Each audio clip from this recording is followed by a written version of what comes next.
Okay, this is my project phase 4 code. Includes dump.sql and main.py, which calls functions from all other Python files. And this is a readme, which suggests that first we have to run dump.sql. So I'm going to run it by using this MySQL workbench.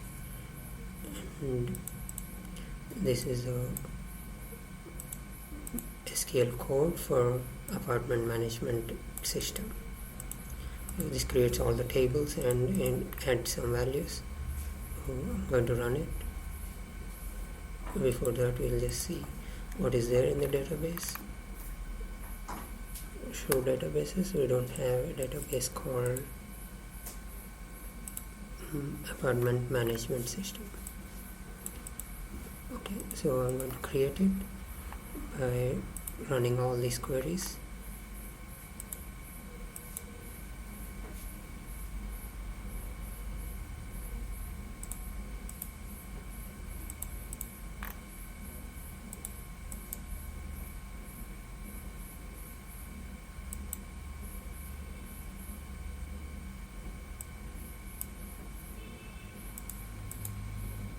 Okay, so it ran all the queries, and we'll just see if the table is there. Yes, the table is added. We are going to use it.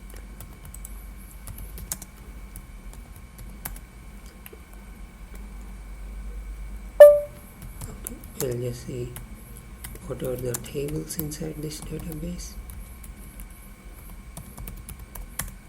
So there are 29 tables, one related to accounts and 2 tables related to apartment, and 4 or 5 tables related to committee, and we have employee related tables and expenditure related tables, and finally we also have owner and apartment related tenant related tables, and then one more salaries related, visitors related table. So that concludes our 29 tables. And now, since we ran this run.sql, next one is run main.py. We are going to run the Python file. It's asking my database username. It is my DNA password, and it connected. Now it's showing me these options. Let's see what to run first. First one, according to my readme, says that second one should be run first. So second one is list of owners and email IDs. It will list the owners and their email IDs along with their apartment number. 2, and it asks me for the block name. So there are 3 blocks in my database, A, B, C. You can add more blocks if it is extended. Okay, and let's just select block A. And you see that block A has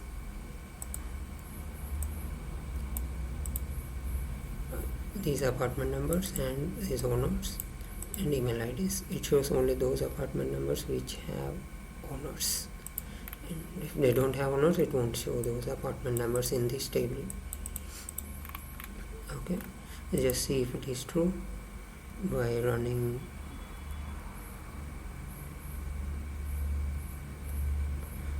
select star from owners, where block name is A, and it shows all those owners, but apartment number is not in this table. We get it from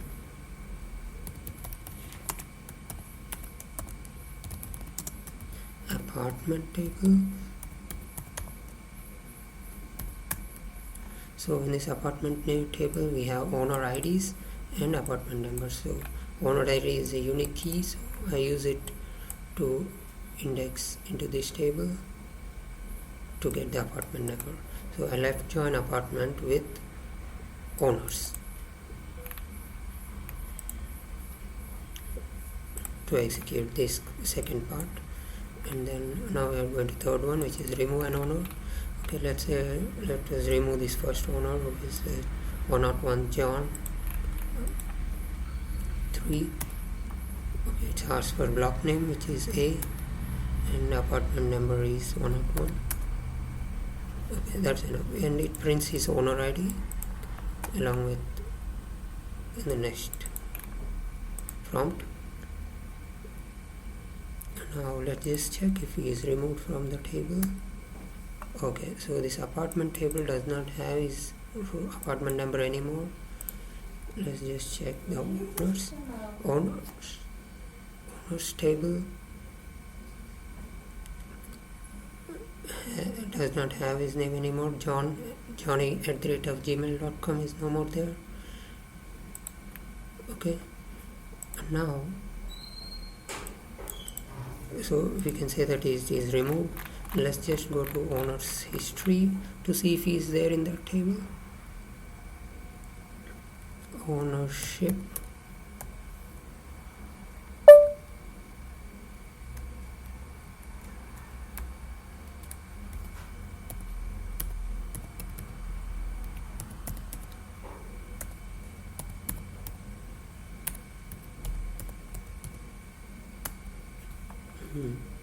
So ownership history shows that we have John in it, and he was owner up to now, which is 2021 10th month 26th and 8:35. See, so he was an owner till now. Now let's just add the new owner to the 101 apartment. Okay, so the new owner can be added by using 1. Okay, so owner name is Anish and block name is A. Okay, apartment number is 101. Email ID is Ganesh@gmail.com. He was owner since now, so he will be owner from now. You can see the time, which is 2021 10 26 35 39. I am entering it in the same format as SQL accepts it.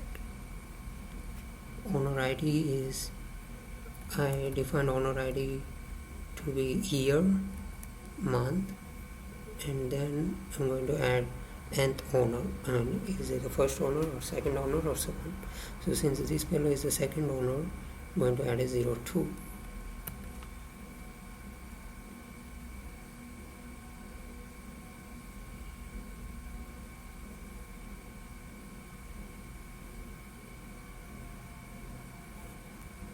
Wait, this is the apartment number first, 101, and then is number 202.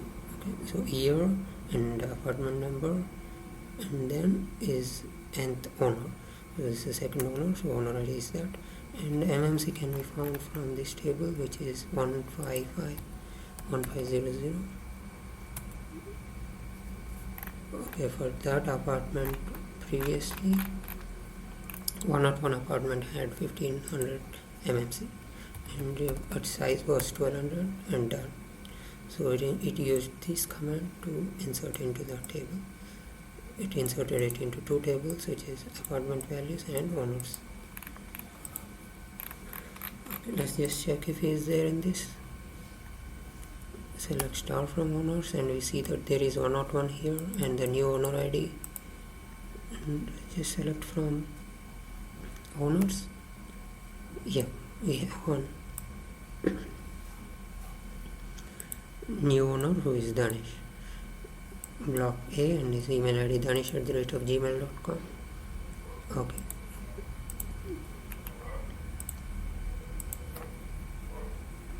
Now next one is 4 list apartments with tenants.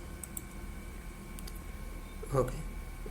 4, it will list all the apartments with tenants. They are rented by tenants. Okay, so it shows that there are only 2 apartments which are rented by tenants and others are owned by owners. They are not they didn't rent it to tenants. Okay. Now let's just see 5th command. It says list all apartments without tenants. So 5th one, it lists all those apartments which have no tenants. So let's just check if this apartment number is there in this. Block name is A and apartment number is 102, and block B 102 and block C 102 are here, but block A 102 is not here. Block A 101, block A 103 are here. So this number is indeed missing, and block name B and apartment number 104 is also not present in this table. So this shows that our output does not contain tenants and it contains only apartments. Next, we are going to load some complaints using the sixth one. So just type 6. And before that, let's just see what complaints exist in that table.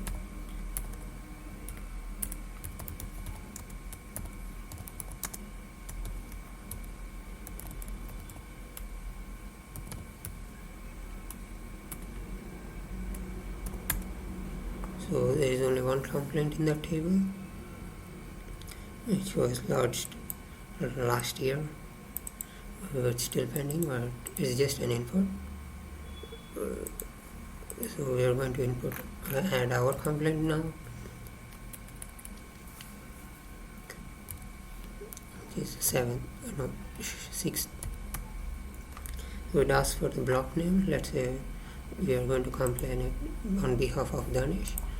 So I'm going to add block name A, apartment number 101, and complainant is Danish.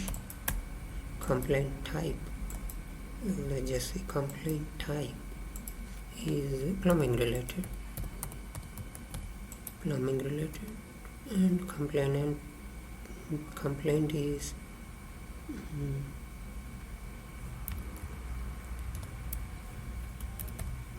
let's just say water tap leakage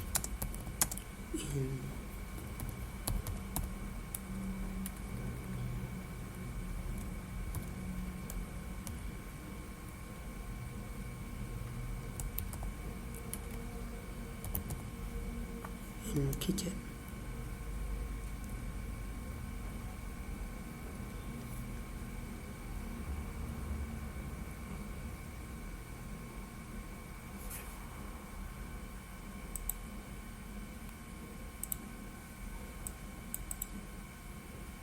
So it didn't ask for any more data except this.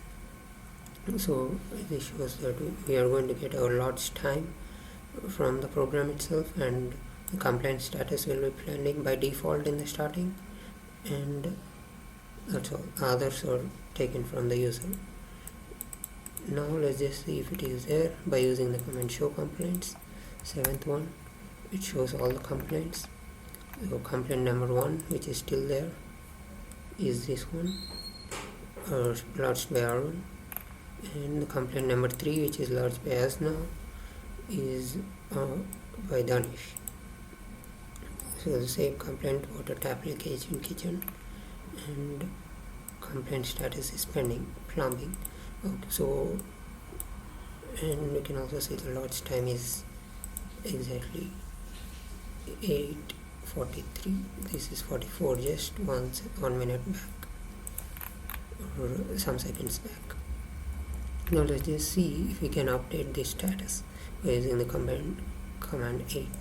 Before that, we'll just see yeah. So the newly added row is here, newly added complaint. Okay. Now let's just update the complaint status. 8. So complaint number was 3. New complaint status is let's just say it's in progress. Okay, so that's all we have to do, and let's just see, type command 7 to see the complaints, and we'll see its status is in progress here, and we can also check it in the terminal by typing this, and we see that complaint status is in progress. Okay, now we want to remove this complaint because it's resolved completely. So let's type 9, and the complaint number will be 3. Okay, so it prints what was the data, and then it asks me for the resolved or who resolved it. It was resolved by Ganesh.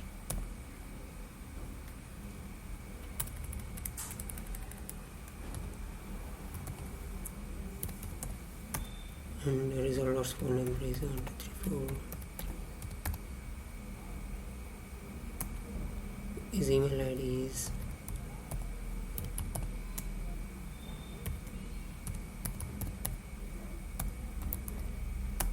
okay. So that's done. It just takes who resolved it and his phone number and email ID. Now let's just check if this complaint exists in complaints table anymore. So by typing the command 7, we see that there is only one complaint left, just last one, long back. So we see that our complaint is resolved already. Okay. Now let's just check if it exists in the complaints history. Complaint history, and we see that our complaint is here, and it's resolved by this fellow. And there was previously some command which was resolved long back by the same fellow, but the email ID is different. Okay.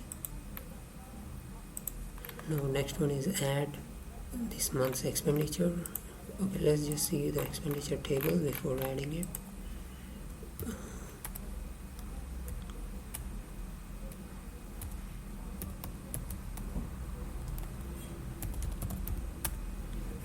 So this is the expenditure table, which contains amount spent as well as the transaction time and transaction ID. Transaction ID is just the year, date, and the day, then the nth transaction. Okay, so now this month we had 2 transactions, 8,000 and 30,000. So, and we'll also see the accounts table.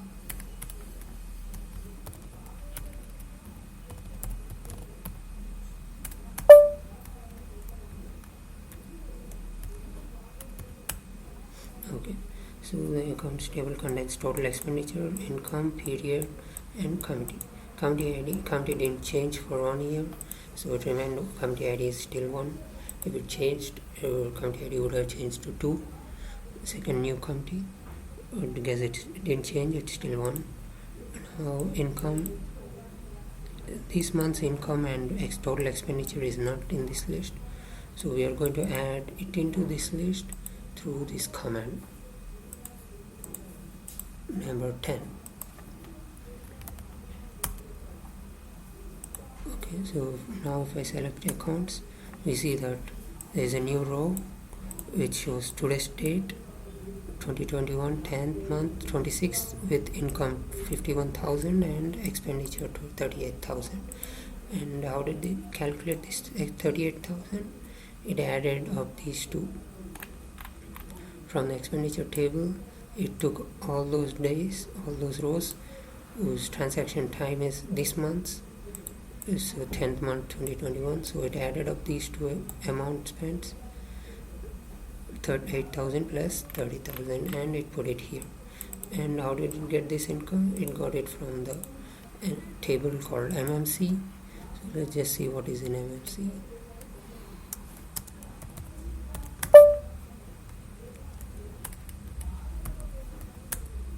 So MMC has the monthly maintenance charges for each apartment number.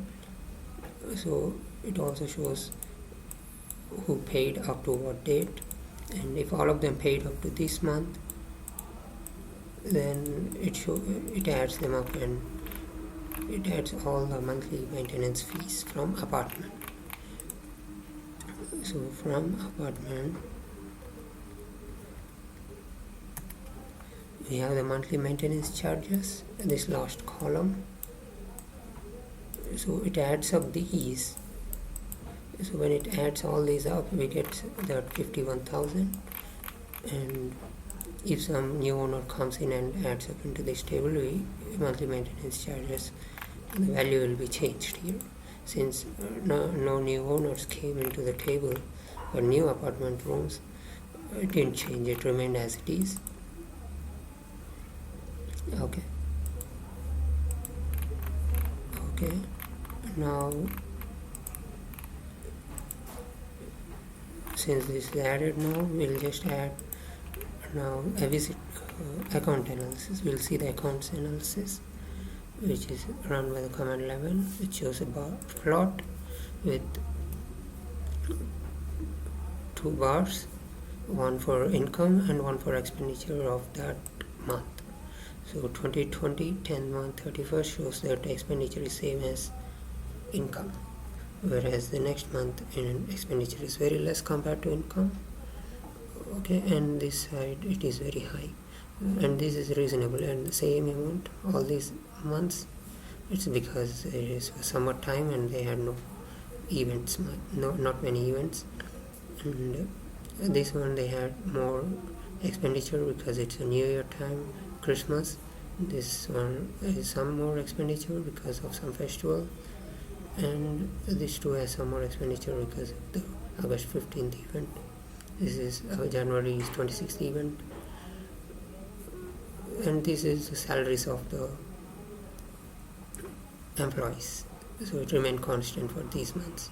And always it's above this 30,000 because 30,000 is complete for it's 30,000 for all salaries, to give salaries to the employees. Okay, now you can also see it.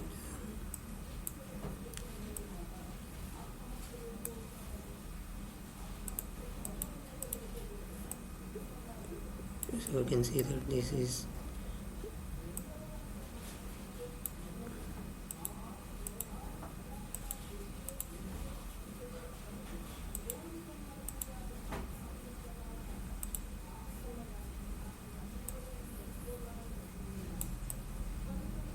so expenditure is around 38,000 here, and this is more than 40,000, which is 51.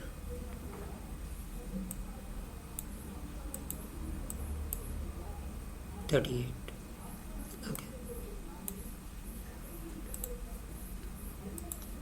Next one is add a visitor, and we have some more. Add a visitor 12th command. So it asks me if we can add one visitor. Let's just see what visitors table has.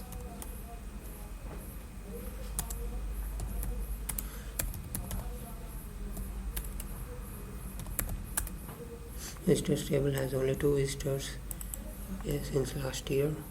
It's just a sample database, so hence it has only 2 visitors. So we are going to add a new visitor. Let's just say Mahesh is the new visitor. So Mahesh is a new visitor. His phone number is 112233 23113.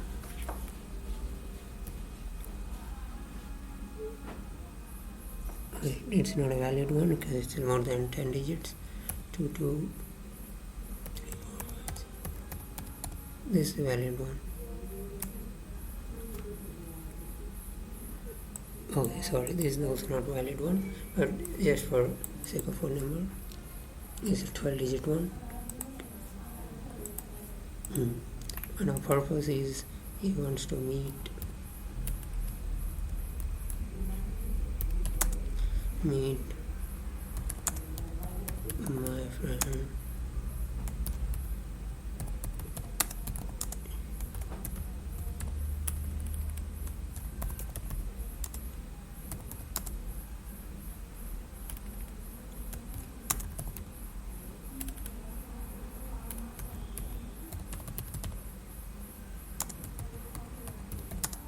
apartment number 101. Okay, so that's done. Now let's just check if it is there in the table. Yes, so it's a new row which is added saying that visitor number 3 is Mahesh, and he visited on 2021 10th month 26th, and the time is 8:55. You can see it here, 8:55, and his phone number is wrong actually, so database does not make any checks. It's the watchman who has to make the check and enter this data. Okay, and the purpose is meet my friend Danish in block A and apartment number 101. Okay, now the next command is 13th, which is list all apartments with pending MMC. So those who did not pay their MMC, their apartment numbers will be listed. Block name is A. So in block A there are 3 people who did not pay MMC yet, and 2 people in block B and 4 people in block C. So they paid up to only this month's starting, which means last month, and this month they didn't pay it for next month yet. They have to pay it by next month first. Okay, now let's just say this B1 member paid the apartment maintenance fee, so let's just update its date. So we use the number 14. Okay, I'm sorry.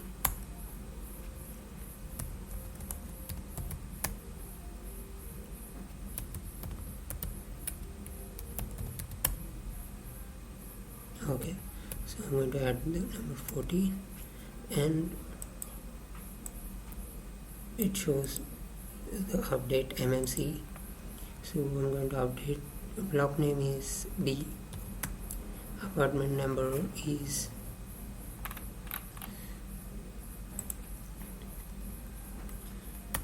so block name is B. Let's just say apartment 101. Let's just update for that. 101 paid up to, he paid it up to 2021 12th month and 1st. Enter and done. So we'll just check if he is there in this. Yes, so it's updated to 12th month and this one. And let's just check in the program if he is still there in the list of pendings. 13th, and it shows that B is gone. There were 2 apartments which were pending in MMC list, and now there is only 1, showing that fellow paid. Okay, now the last one says exit, so 0 for exit, and it exited in the middle because I may have typed something wrong. Okay, thank you. It's from my side.